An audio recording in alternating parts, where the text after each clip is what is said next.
Welcome back to the Wasteland, everybody. Today we're going to be talking about all of the earnable perks in Fallout 3 and how I would rank them. So our ranks are a little bit different because you can essentially get all these perks for free.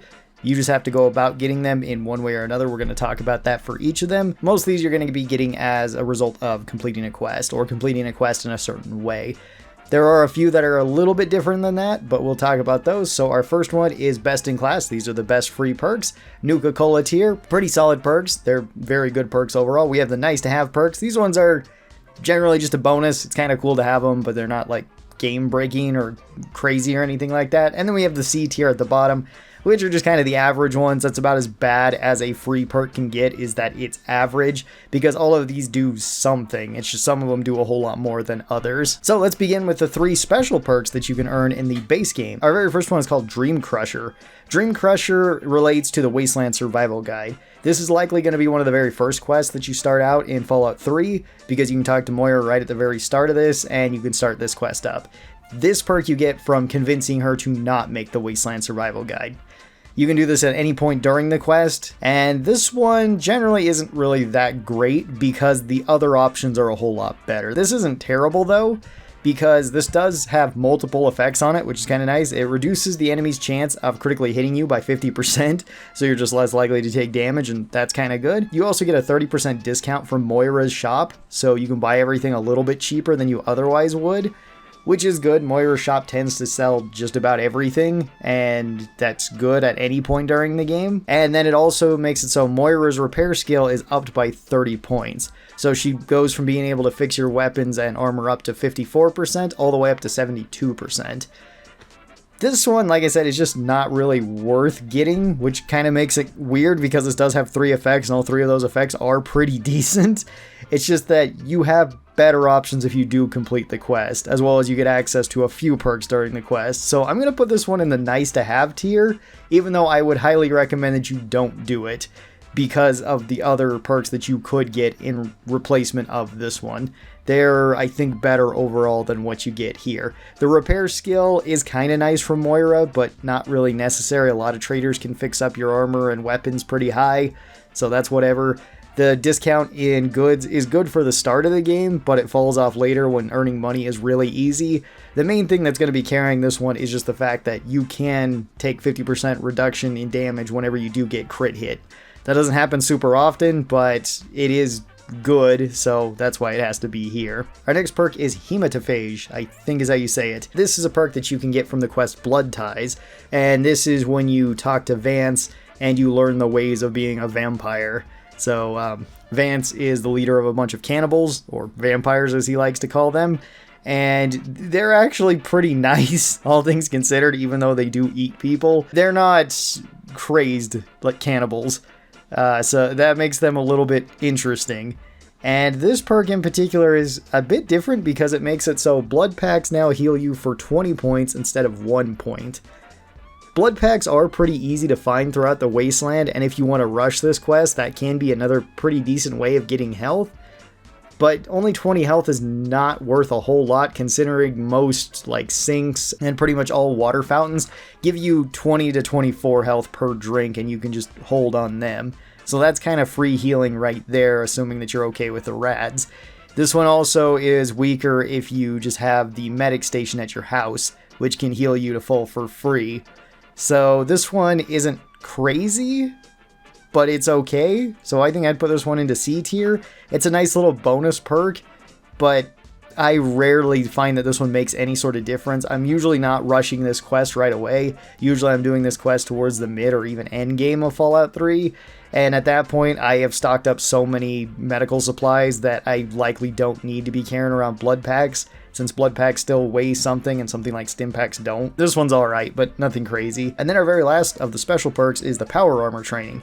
Now, power armor training makes it so you can wear power armor, and that is really, really good, because in Fallout 3, pretty much the best armors are power armor.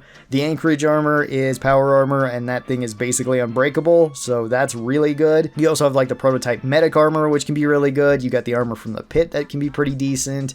You've got the Hellfire armor, which is the highest defense armor in the game. So pretty much all the high defending armors are going to be power armor. If you're not going with power armor, you're likely going with something like combat armor, like Riley's Ranger's armor, because that tends to be like the best regular combat armor where you don't need power armor training, or you're going to go with like the glitch Chinese jumpsuit, which is arguably the best armor in the game because it's unbreakable, weighs almost nothing, and has about half the defense of power armor, so it's really good.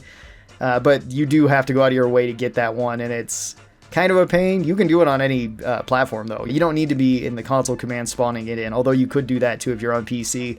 But even on console, you can get that armor. You can get this one of two ways. Either you have to talk to the paladin at the Citadel, and he will teach you this, so you have to get pretty far into the main story. This is about 2/3 the way through the main story of Fallout 3, not including Broken Steel.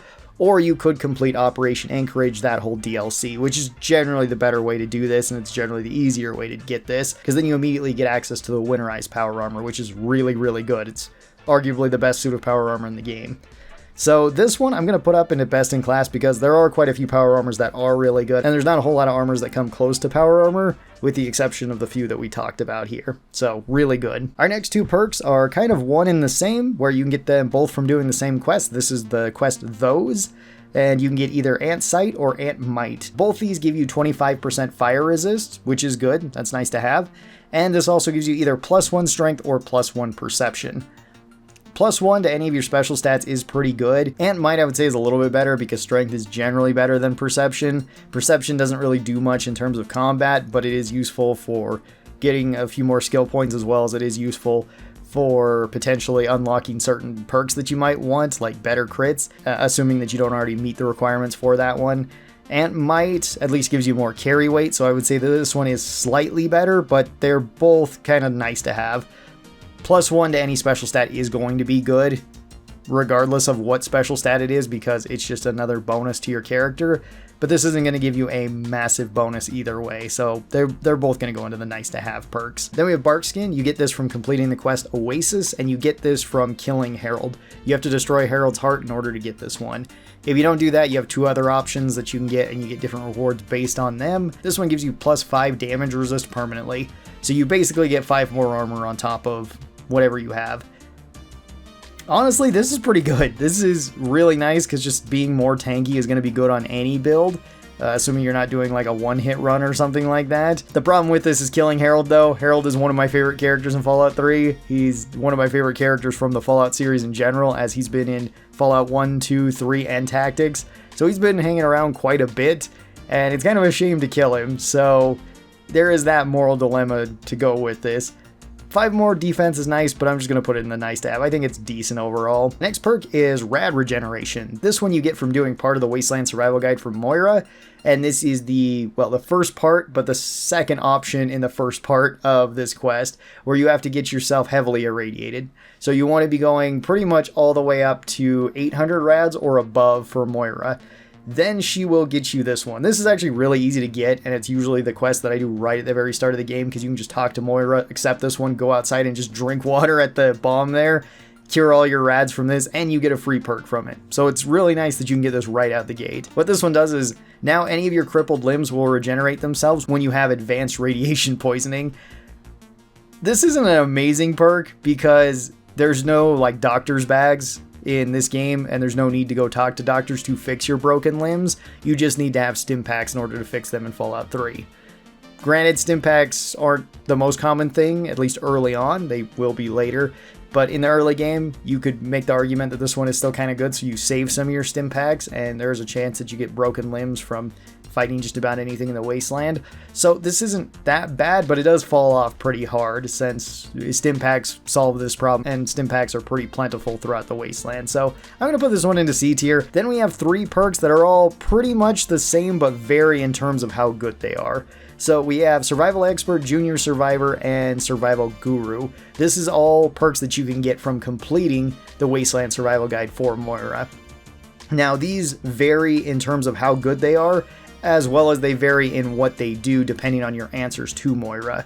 So Survival Expert is what you get from doing part of the extra missions or the optional parts of the Wasteland Survival Guide. So when Moira, for example, tells you to go get radiation poisoning for the last one, if you just get minor radiation poisoning, that's enough to actually complete that one. But if you get advanced radiation poisoning, then that actually counts as the next step up. That counts as the optional version of it.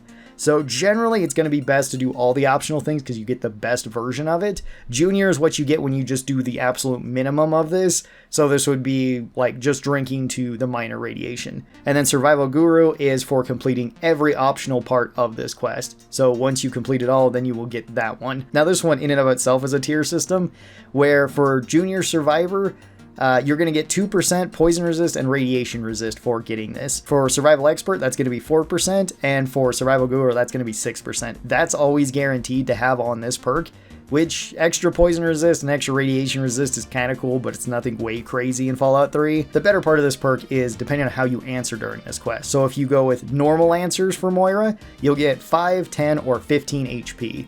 If you go with the smart answers, which are the intelligence and perception answers, you're going to get +2 medicine and science, then that'll be +4 and +6. If you went with the tough answers, which is strength and endurance, this will be 2%, 4%, or 6% damage resist, which is pretty good. That one's actually quite nice. If you go with the sly answers, which is agility and charisma, this will get you +2, 4, or 6 to your sneak and speech skills, which is kind of okay. I don't think those ones are the best ones. And then if you go with the snide answers, which is just kind of being a smart aleck, and it's always like the bottom answers, this one will give you 1, 2, or 3% crit chance. That is pretty good. The crit chance, I would say, is the best version of this because crits are really, really strong in Fallout 3. So I would be aiming for that. If you're not going to go for that, the extra HP is pretty nice, and the extra damage resist is really good. Medicine and science, I don't think really matters, and neither does speech or sneak. I think that those ones are the weakest of the two. This will also go off of which answer you've answered the most throughout your quest. So if you end up just going with mostly smart ones, you're going to get this. If you end up going with mostly tough ones, then you're going to be getting the damage resistance. Snide is going to be probably the best overall. So for these, I would say Junior Survivor is pretty much C tier. It's not really worth going for. It's really easy to do at least some optional parts of this quest. Survival Expert, I'd probably move a bit higher into the Nuka-Cola tier because it is pretty decent. And then Survival Guru, I would say is best in class because I think it is one of the best earnable perks in the game. That was a lot of information. Let's go over a perk that's a whole lot easier to understand, which is Wired Reflexes. You get this one from completing the Replicated Man, and you get this one from siding with Dr. Zimmerman. This one gives you 10% more accuracy in VATS, which is pretty strong. VATS is really, really strong in Fallout 3. Now, the funny part about this is that you can actually get both rewards from this quest in particular, because what you can do is once you figure out who the Replicated Man is, you can talk to him and he will give you the unique plasma rifle, and you can ask him if you can go and kill these guys that are trying to hunt him down. He'll agree to that, and then you go right down there, you talk to them, tell them who it is, get this perk, and then kill them both. Or I guess you don't need to kill them both, but I usually kill them both if I'm doing that. So you can get both this and the unique plasma rifle in the same quest, and Wired Reflexes is quite good. I'm going to put this up into the Nuka-Cola tier. I don't use VATS a whole lot. If you're a VATS fanatic and you really like it, this one's going to be best in class because it's just really, really nice. As well as this is arguably one of the strongest ways to start out Fallout 3. You just rush right to Rivet City, you get 1 or 2 of the messages, you go talk to the surgeon in the other part of the boat, you come back, you do this, you're going to get the unique plasma rifle, which is a really strong weapon all throughout the game. It's very strong at the very start, especially since you don't have a whole lot of ammo, and this gives you like 100 shots for it, so that's really good. As well as you get this perk that just makes your VATS better, so it's a really good start to Fallout 3. Now we move on to the DLC perks. So very first up, we've got Covert Ops. I guess Power Armor Training could be a DLC perk too, but it's also in the base game, so that's why it's here. But first up, we got Covert Op. This is also from Operation Anchorage, and this one you get from collecting all 10 of the Intel suitcases. This isn't very difficult because each section throughout Anchorage has 2 of these. So the first area that you're in, where you just have to go through, fight the Chinese, and stop their cannons, this will have 2 in it. Then you have 3 sections of missions to do after that. Each of these have 2 in them, so you go up to 8 from that. And then the final push to Anchorage is going to have the last 2. These are always hidden in bunkers. They're always hidden indoors. They're pretty easy to find. And for collecting all 10 of them, then you get +3 to your science, small guns, and lockpicking skill. That's pretty good. You don't necessarily need those skills, and assuming that you don't want to go to 100 and everything, which is pretty easy to do in Fallout 3, but assuming that you don't really want to go to 100 and everything, you just want to pick out your main skills, this one's just kind of nice to have. Small guns is really good. Most players are probably going to be picking that as your primary damage source. Science and lockpicking is going to be good regardless of which character you're on, because it just allows you to get into areas, so Covert Ops is pretty decent. Then we have Auto Expert. Auto Expert is from the Pit, and this one you get from completing the quest Unsafe Working Conditions. This means that you have to collect at least 10 steel ingots from the steel yard. This one gives you plus 25% more damage with all auto axes, of which there's like 4 of them. So that can be pretty good. The auto axe is also something that you're guaranteed to get when you go there, because you just got to talk to the slave and you pick this up. I think I'd put it up into the Nuka-Cola tier, just because in the DLC itself, 25% more damage with a pretty high damaging weapon is pretty good. It's just a weapon that I don't always go for. So this one's going to heavily depend on how often you intend on using it. Then we have Ghoul Ecology. This one you get at Point Lookout, and this one you get from Plink's Safari. You don't actually have to participate in the safari whatsoever. You can actually just go into the area and find a book on his table and then read this. And what this one is supposed to do is that it's supposed to give you 5 more damage to ghouls whenever you're fighting them with any weapon. This perk is bugged, and it actually doesn't do that. It gives you plus 5 more base damage for everything. And plus 5 more base damage for everything is really good, especially for weapons that hit multiple times or weapons that don't have high base damage, like the assault rifles, where they have pretty low base damage, and having 5 more damage is pretty substantial. And it's a good reason to actually rush Point Lookout if you want to go there, just so you can grab this. Plus 5 more base damage starting out the game is really strong, so I'd put it up here in best in class. So Xenotech Expert you get from the Mothership Zeta DLC, and in order to get this, you just have to go to the alien shooting range, spawn in so many enemies, and keep shooting them. The enemy amount is random as to when you're going to get this, so just keep spawning things in until you get it by shooting them. It's going to be pretty easy because they can't fight back, so you don't really have to worry about that. I think the Raiders can. I think the Raiders can shoot you, but everything else is a melee enemy like a Deathclaw or a Scorpion or whatever it might be, so you don't really have to worry about that too much. This one will just get you 20% more damage with all the alien weapons. That's pretty strong, especially considering there's a lot of really strong alien weapons like the Atomizer or the Pulverizer. Just the regular rifle is quite strong from the aliens too, and these do pretty much have unlimited ammo, so being really strong weapons, I think I'm going to put this one up into best in class as well. Even though I personally don't really care for the alien weapons, I don't really like the way that they look, you still have some really strong ones there that get you even more damage, so that's good. And then we go back to the Pit for Booster Shot. Booster Shot you get as a quest reward. This is for completing the quest Free Labor, and this one will get you 10% radiation resistance. I mean, that's good. Radiation resistance isn't necessary at all, but you're going to get this regardless just from playing the DLC, so I'm going to put it in the nice to have. It's not amazing, but you can stack this with like radiation resistance as the perk. You could stack this with power armor that gives you radiation resist, and you could stack it with like Rad-X, and you pretty much max out your radiation resist, which I think is 85%. And that's kind of cool. There's not a whole lot of areas in Fallout 3 that are highly irradiated though, so as to how great this actually is, sort of just depends. Pit Fighter is also from the Pit, and this one you get from completing the quest Unsafe Working Conditions. This one you have to complete all of the gladiatorial style fights. Once you do that, then this will get you an additional 3% radiation resistance, which is fine, it's not really that much, but it also gets you a plus 3% damage resist, which that's pretty good. Plus 3% more damage resist is nice, especially considering this is another quest that you have to do if you want to complete that DLC. So this one I'd put a little bit higher up into the Nuka-Cola tier. I think it's pretty good. And then we've got Punga Power, which this one you get from Point Lookout, and this one you get from completing the quest Walking with Spirits. Once you have this perk, then that makes it so if you eat any of the Punga fruit, this reduces your rads. If you're eating wild Punga fruit, this is minus 10 to your rads. If you're eating the refined Punga fruit, this is minus 15 to your rads. Punga fruit is fine, and it's pretty abundant in Point Lookout, especially if you want to rush to Point Lookout right away. This one's not bad at all. It's not crazy, because Radaway is very common throughout Fallout 3, so getting high amounts of radiation is probably not going to be very likely, but if you do, this one's nice to have, so I'm going to put it there. And then our very last earnable perk is Superior Defender. This one you also get in Point Lookout, and this one is from completing the quest The Local Flavor. In order to do this, you have to start out the main quest of Point Lookout, and then complete that first mission, which is a pretty tough starting mission since you're fighting all the tribals. The tribals do have really strong weapons since they have lever action rifles and double barrel boomsticks, and the double barrel shotgun does a lot of damage and a lot of damage per second, as well as the lever action is pretty accurate and also does a lot of damage.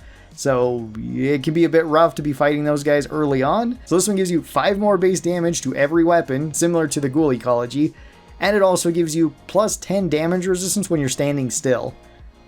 that's pretty good. The plus 5 more damage seems to just go all the time, as far as I can tell. The 10 more damage resist, I think, is when you're standing completely still, which this does take a second to go off, so if you are kind of stutter stepping, you can actually kind of move with this. It's not really necessary though, especially in Fallout 3, where pretty much all the enemies will just bum rush you, even if they have like sniper rifles or something, and you can pick them off pretty easy. The 10 extra damage resist is good because that's a pretty substantial amount of armor that you're getting for free. The main thing here though is the 5 more base damage, so this one's going to also go up into best in class. It's really good if you can go get a Ghoul Ecology and Superior Defender right away, because that's plus 10 more base damage to every weapon, and that can be really good in the early game. It can also be really strong because if you rush to Point Lookout, you can also pick up some really strong weapons. You can pick up the lever action rifle, or you can go and rush the other quest to get the backwater rifle, which is really strong, or you can just pick up one of the axes and have a really strong melee build.